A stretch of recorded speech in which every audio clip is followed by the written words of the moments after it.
Today, I'm going to be talking about the struggles that I face as an asexual person. I haven't made a video about this, so this is my first attempt. For those of you who don't know, asexuality means you experience little to no kinky attraction, meaning you're not into someone that way. I have to choose my language carefully on YouTube because it's not the same as it was back in the day, back in 2016, 15.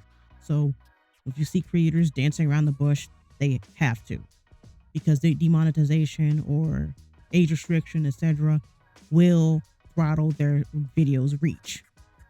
So with asexuality, you experience little to no kinky attraction, meaning you won't be into someone that way, but you'll be into them romantically. And there are various spectrums for this. It's not linear.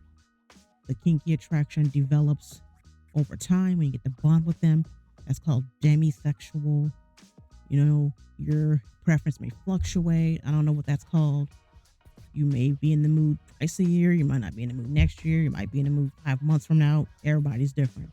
Or you can be repulsed from the deed completely. And I'm on the side of the coin where I am completely repulsed from doing the deed. And I didn't realize how difficult it would be stepping up to the dating plate as an asexual until several instances. So one time I met this guy at the eatery to get Chinese food. Normally I call it in, but the number wasn't working. So I thought they were busy or something and went up to the place of food. So I sat down after ordering my food, sat down, waiting for it to finish, and this guy started talking to me. I thought he was just being friendly. And to add another double whammy to the plate, being autistic as well, and not picking up on subtle cues. So unless you explicitly say, I think you're cool or whatever, then I have no idea that you're flirting with me because our brains don't pick up on nonverbal cues and we rely on you being direct. So I didn't pick up on the cues that the guy was genuinely into me.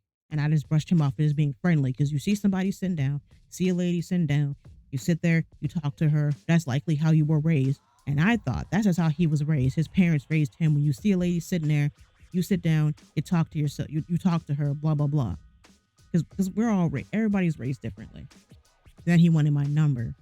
And I felt pressured into it because I'm like, I don't give my number out to people that I don't know or that I haven't seen enough. Because like you can't be too careful because you don't know people's intentions nowadays. People can pass off as being nice and cool until they lure you in and then let out their true intentions. So you can never be too careful. I watch a lot of Lifetime movies. You could tell I did. But that happens in real life. And it's more of a message. Be careful. A message to parents. Hey, make sure you are keeping an eye on your sons and daughters and know who they're associating with. Because some people are sneaky. Okay, anyways, 2 weeks have passed and I hadn't heard from him. He calls me in the middle of the night. Like I think I was about to finish editing a video and go to bed. He was insisting I come to his place. My mom told me this when I was young, but I forgot. If a guy calls you to his house in the middle of the night, he wants to do the deed. But being autistic and not picking up on hints, I thought he just had poor time management. Gonna wait till 1 in the gosh damn morning to tell me to come over. And it wasn't until he spelled it out, his intentions when he called me over that he wanted to do the deed. That's when I realized that, yeah, this is going to be a lot more difficult than I thought. My brain has something called autopilot when you're used to the type of thing. So, of course, as I'm used to being single and nobody noticing me, feeling like invisible or whatever, of course, it's easy to be like, I ain't got to worry about this. And also assuming that someone just wants to talk or they're just being friendly, not them being interested in me. And also 2 men after that looked at me like my skin turned green when I implied that I didn't do the deed. Why do people act so surprised that there are people out there that have preferences? Even if you remove being asexual from the equation, what if you meet somebody religious who only believes in, doing that with your spouse when you're married? Or just in general, they pledge abstinence, meaning they're going to abstain until they are married. They are reserving it for their spouse. Some marriages get to that point. Some don't. I mean, not marriages. Some relationships make it to marriage and others don't. And you don't know if a relationship's going to make it to marriage. I follow a child-free creator on TikTok And someone was saying, and she was talking about how she didn't want to be pregnant, and not everybody does, right? And she said she got her tubes removed, and she's doing this and doing that. And someone says, well, if you don't want to have a kid, then don't have sex. And she was saying, you really think that I'm just not going to be intimate with my partner? You really think you expect us to live a sexless marriage? Although that's just her perspective, it still felt like those of us asexuals, or maybe if you're abstinent, maybe if you have trauma, it feels like we aren't seen.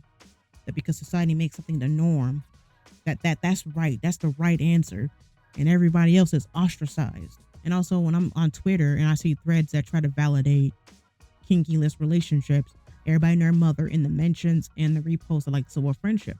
That's a friendship. Now you're friends. So they think that that is the only thing that makes a relationship. It's how often you hop in bed and not communicating with your partner, trusting them, connecting to them. Because there may be a time where you won't be able to do the deed. What if your partner travels around a lot? Like their job keeps them away from home. They could become disabled, or you meet somebody that pledges abstinence. Like, of course, you wouldn't date somebody if you're not compatible, but are going to act like they're a strange creature from another planet, or a religious couple who's saving it for marriage. I guess they're friends until they get married, right? And also recently, a guy ghosted me for being ace indirectly. I met a guy at the Culvers. I've seen him at least a year, so I'm like, okay, maybe this might work out. And he immediately applied he was into me that way. I learned from the other guy that I met that when a guy is immediately into me, he's implying he wants to sleep with me, but he just doesn't know how to say it. Because let's be honest, like how do you say, hey, I want to sleep with you? Like you might think that's creepy or something. I don't know. They think if they come out and say it, they think it's being creepy. And then when he implied it, I'm like, I implied I was asexual. I don't just say it because not everybody knows what that is, but I would imply it, meaning, I just want a friendship and nothing more. I'm sorry, I'm not into sexual relationships or something like that. I'll say something like that. And the moment I implied I was ace, he stopped texting me, unfollowed me on Instagram. But the fact that he didn't even want to be friends just says a lot at how he saw me, just someone to hop in bed with rather than a person. And it made me realize that maybe that's just my fate, that as an asexual person, I'm never going to know what love feels like because society is just too obsessed with sex. They say, well, we're meant to do it. We're meant to do it. If we were to reproduce asexually, God would have made us that way. Well, God made me asexual. What you got to say about that? Since humans are designed to do the deed, I was born this way. I knew I was different from everybody else. I just know what it was at the time. And I felt weird. I felt strange. But you know what helped me come to terms? Communities on Instagram or YouTube. Because I found a creator on YouTube based in the UK at the time. And she made some asexual content. And I'm like, and that was my initial introduction to what asexuality was, her videos, before I even realized I was ace. And that other guy I met, not Culver's guy, but the guy at the eatery, he was when I realized I was ace. He was into me that way, but I was not into him that way. Dating as an asexual is so difficult because people walk out over one little thing. Honestly, I don't know what I expected, but I just didn't realize it'll be this hard to date. Even though it feels lonely being single and seeing everybody around you in relationships and you so badly want that to be you. Relationships only work if both of you want the same thing. If both of you want kids, both of you want kids, both of you want to get married, both of you want this. If one person wants to get married and the other person don't, the relationship's not going to work. So I think it's better to settle that dilemma right then and there than to get 3 months down the line and the person feels let on. So even though it sucked that he bailed and he wasn't going to get what he wanted, but it's still better to find out now than down the line. So I feel like my best bet is either another asexual partner, another asexual male, or dating another woman. They'll say, well, if we weren't doing this, then you wouldn't be here if it wasn't for the deed. Well, society isn't going to go extinct because one person doesn't want to do the deed. We'll be fine. There are plenty of people who do want it.